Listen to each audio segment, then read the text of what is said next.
శ్రీదేవి శరన్నవరాత్రి ఉత్సవాలు అంగరంగ వైభవంగా కొనసాగుతున్నాయి. సిద్దిపేట జిల్లా దుబ్బాక నియోజకవర్గంలోని అన్ని మండలాల్లో దేవి మండపాల వద్ద అమ్మవారి దర్శించుకొని భక్తులు ప్రత్యేక పూజలు నిర్వహిస్తున్నారు. ఒక్కో రోజు ఒక్కో అవతారంలో భక్తులకు అమ్మవారు దర్శనం ఇస్తున్నారు.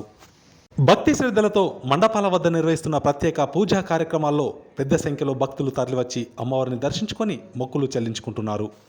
అమ్మవారి సన్నిధిలో కుంకుమార్చన, హోమ కార్యక్రమాలు నిర్వహించడంతో ఆధ్యాత్మిక భావన నెలకొంది. ఆధ్యాత్మిక కార్యక్రమాలతో మానసిక ప్రశాంతత కలుగుతుందని, ప్రతి సంవత్సరం దేవి శరన్నవరాత్రి ఉత్సవాలు జరపడం సంతోషంగా ఉందని మండప నిర్వాహకులు తెలిపారు.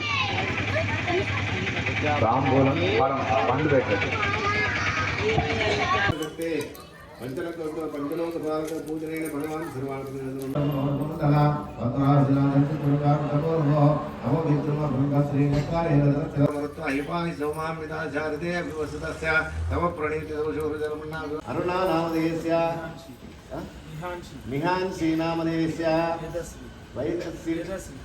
అన్నం ఓం ఇట్లా రెండు బెతుకులు మాత్రమే. ఓం హిరణ్య వర్ణాం హరణిం సువర్ణ రజిత శ్రీయాం చంద్రాం బలో కేతుగ్రహ భగవానికి. ఓం ఇంద్రం ఓం విద్యవాసిన్యై నమః. ఓం మహామాద్యరూపాయై నమః. ఓం వర్ణరూపిణ్యై. ఓం సర్వాభీష్టప్రదాయిన్యై నమః.